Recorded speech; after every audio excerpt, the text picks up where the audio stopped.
everyone. Mondia and Astral Oracles.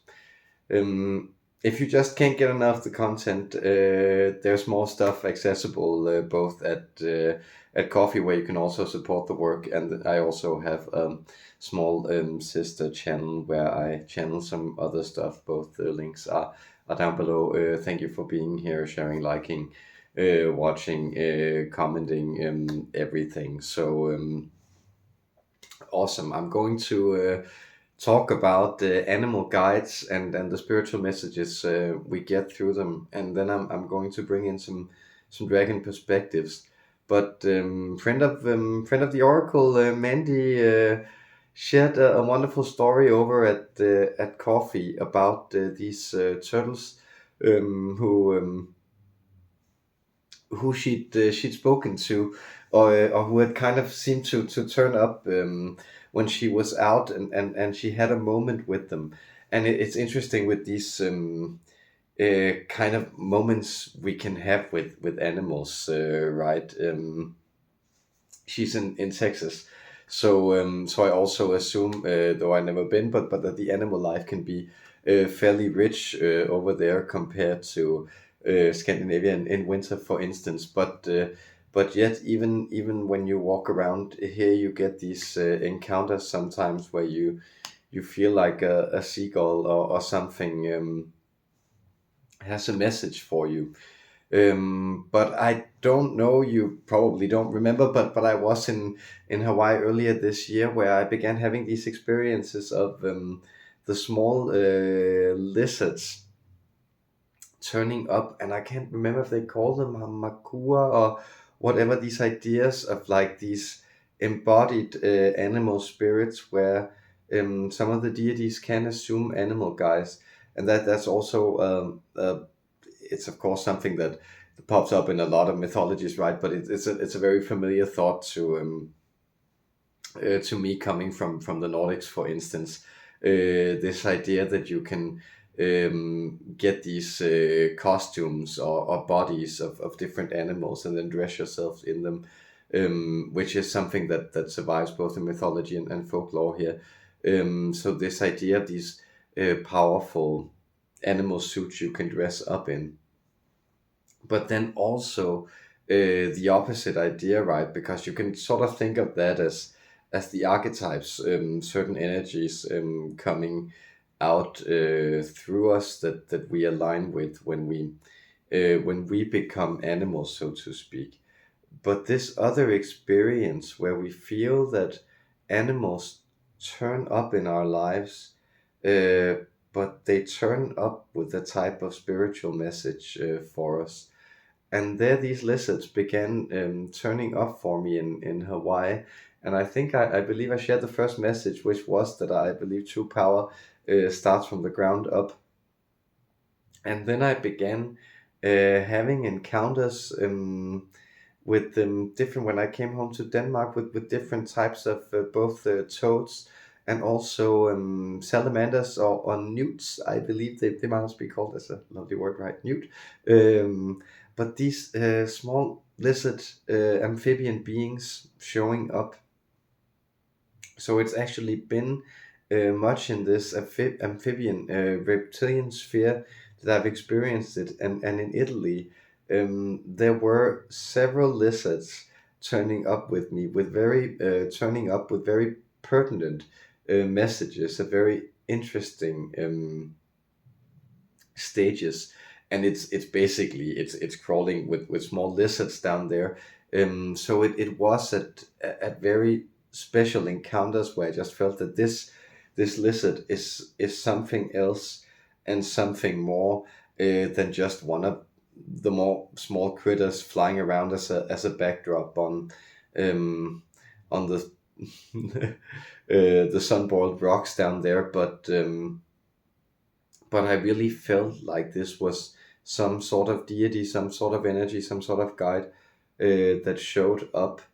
And so Mandy's story about the turtles kind of inspired me to share that. And it was interesting because someone out of the blue that I also work with and where I channel a very specific reptilian race that then showed up at the end of another channeling you can see over a coffee, um, called the Mulm. That he also sent me some pictures that he had AI generated of this. So I kind of felt like this reptilian guide pattern was just emerging in a lot of interesting ways. And it's been really powerful. Like some of these messages have been some of the things in the, to say the least, turbulent year of 2022, that I've kept returning to really as uh, guiding points, milestones, let's say sage words, oracles that I could take with me. So I thought it would be interesting to communicate with something draconic. Partially, I wanted to do a draconic channeling for a long time. It's lovely connecting to them. But you may also know that the way that they explain it is that the dragon pattern is the highest physical pattern that is yet to be created in the galaxy, because it it conducts energy so clearly from the base to the head, so it's clearly structured. It's avian in the fact that it can regulate, so it has access to all these dimensions, right?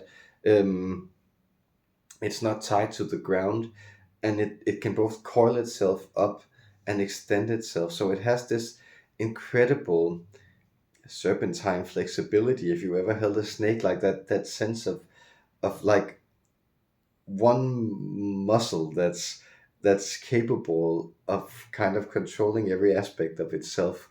And and that's something that's very very pronounced in the reptilian relationship to energy and to matter, this ability to really fold it into minute details. So I just want to get some wisdom from the Sophia Dragon Type, see what they have to say about these animal guides and these reptile patterns, and what it is that's emerging there. So I hope that kind and lovely amphibians or teddies or whatever are also keeping you company and showing you the way in your life. So thank you for being here, and much love to you out there.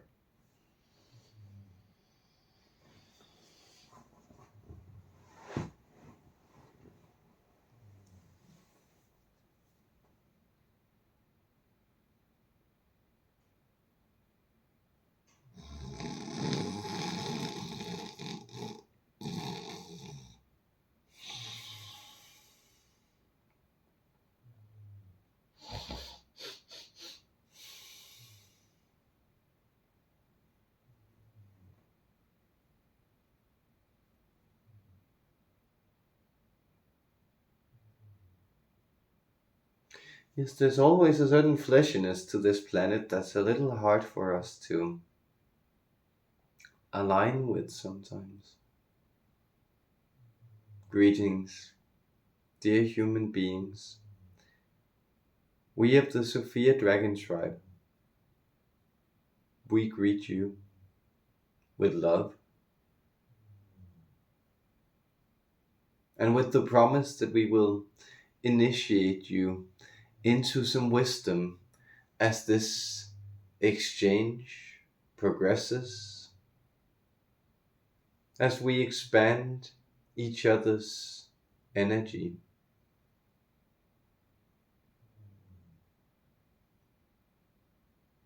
But the reason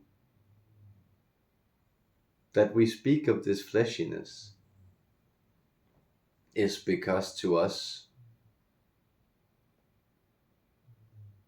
this is a hallmark of your lukewarm planet. So, like the patterns of your reptiles down here, these lizard beings, we also subsist on starlight, but we subsist on far more subtle frequencies. So we would do perfectly fine with having this diamond prism that you call the night sky powering our structure.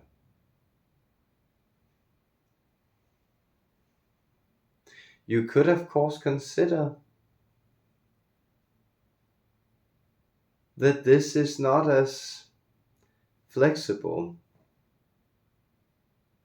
as you warm-blooded beings who eat the fruits of the trees, and that you sustain yourselves off the fat of the land, and then you harness this energy.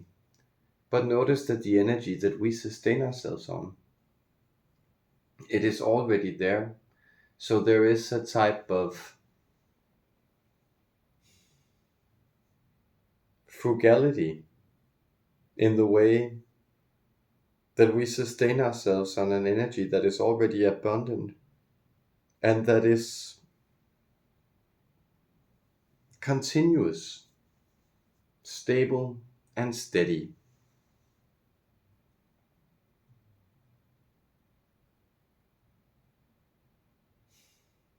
And this is the great mastery that we hold of form, and that our acolyte, the student that comes here to us this day, our friend here who then seeks our wisdom, that he pointed to. It is this idea that we have mastered form, and therefore we are very steady in our shape-shifting capabilities. We are very steady in our ability to create structures that can bide their time while they wait to be powered up by certain configurations of the sky. We are also very good at constructing bodies that can capture and harness a great deal of energy and bring it into movement and to organized organic matter. So this is a way that we work. And so, as you have been informed many times, you will find that the reptilian pattern on your planet feeds back to the reptilian pattern at play in this universe at large.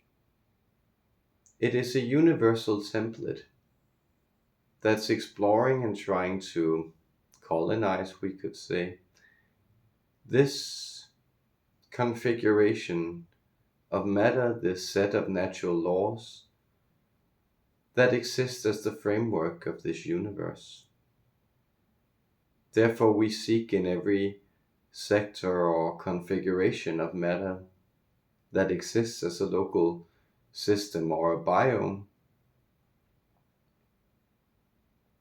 we seek to explore how our energy may best adapt and understand this. But the reason that you connect to us, we high Pleiadian dragons instead, we a tribe, a council of high feminine, benevolent, draconic beings sending love and light and wisdom to you this day, beaming to your heart with ours.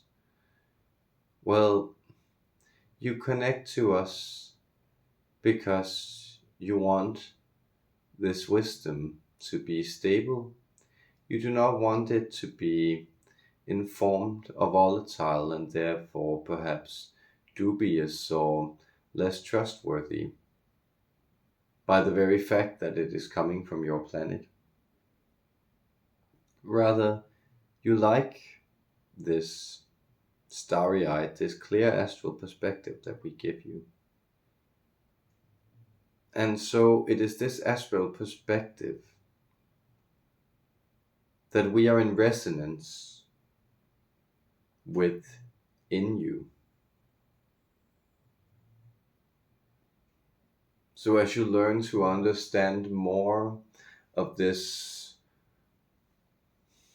holographic structure of the universe, it being layered in its components, you also begin to understand that these layers, they are essentially components or layers of your deeper metaphysical nature.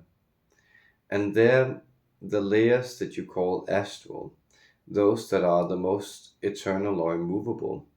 They are, again, we could say paradoxically, able to shift from universe to universe. And there they resonate greatly with the reptilian energy. So we could say that when you encounter these animal guides, these benevolent little dragons, these sweet lizards, these friendly amphibians, these enchanted toads, these funny frogs, or these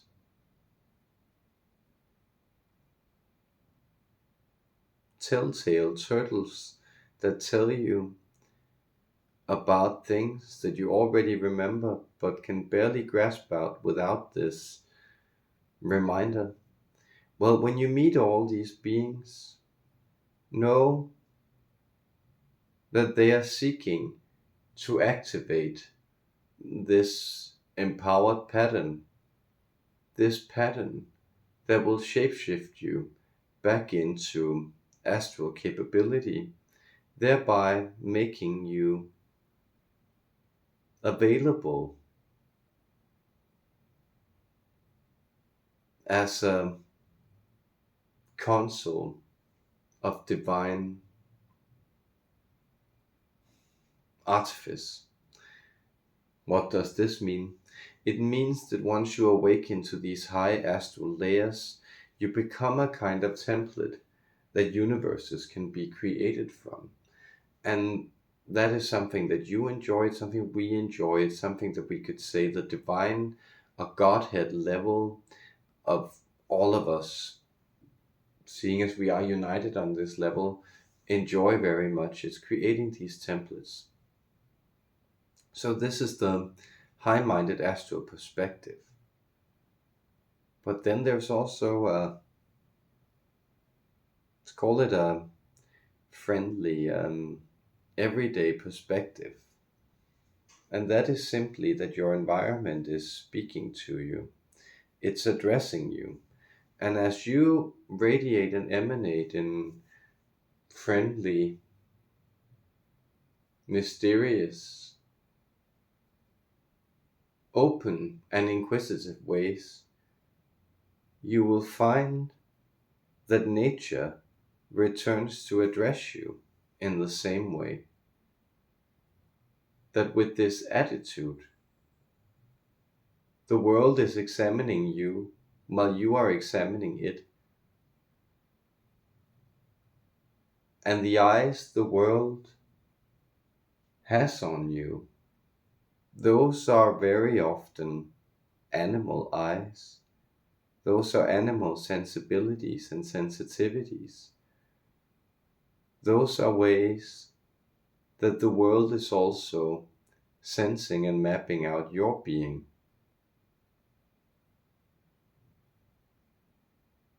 So notice that everything is in a type of divine resonance play. And so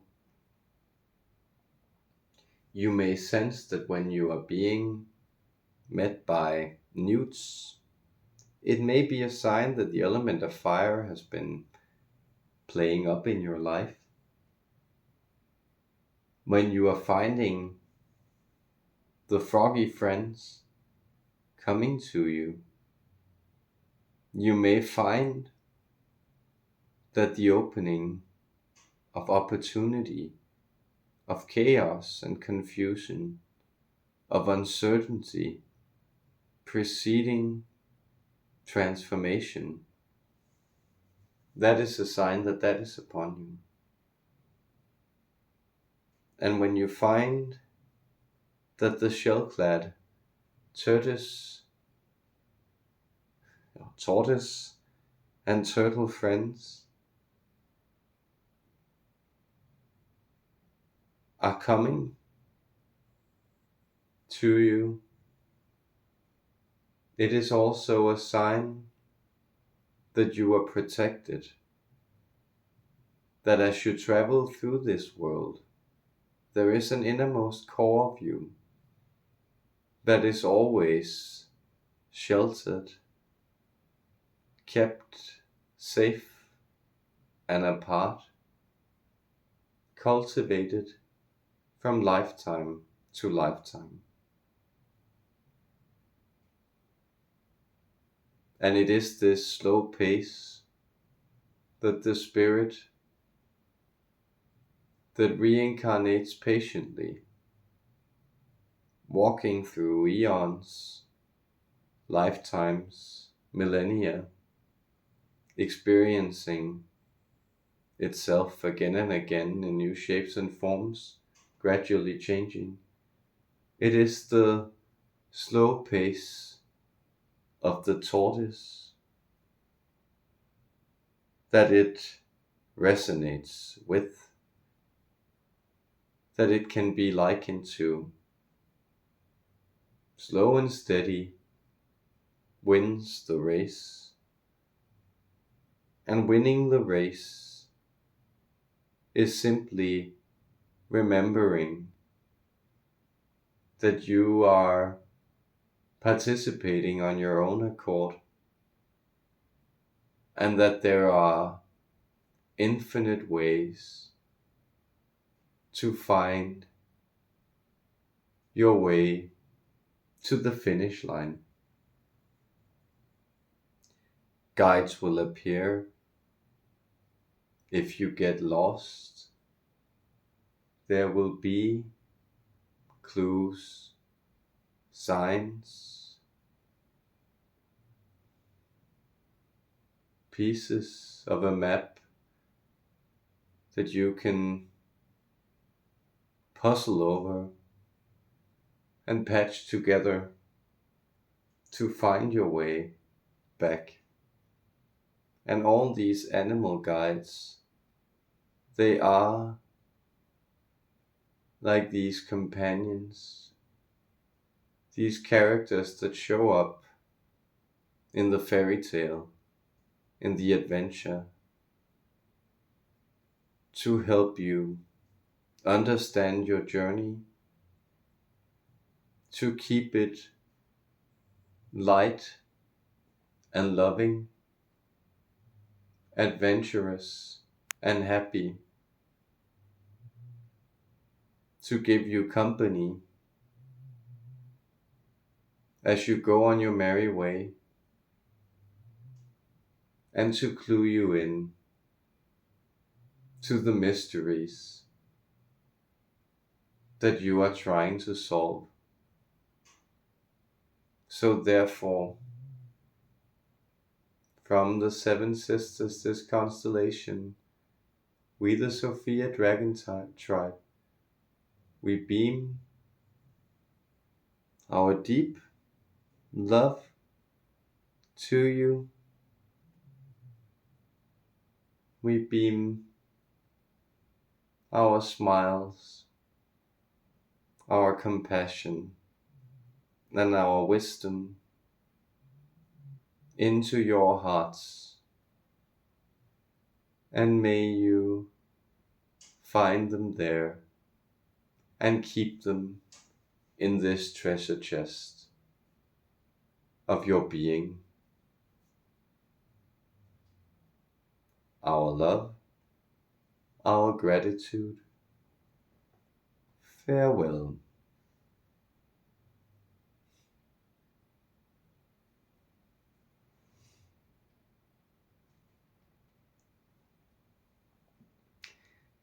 I perceive their energy as very harmonic, centered, balanced. I enjoyed that a lot. So I hope it benefited you somehow.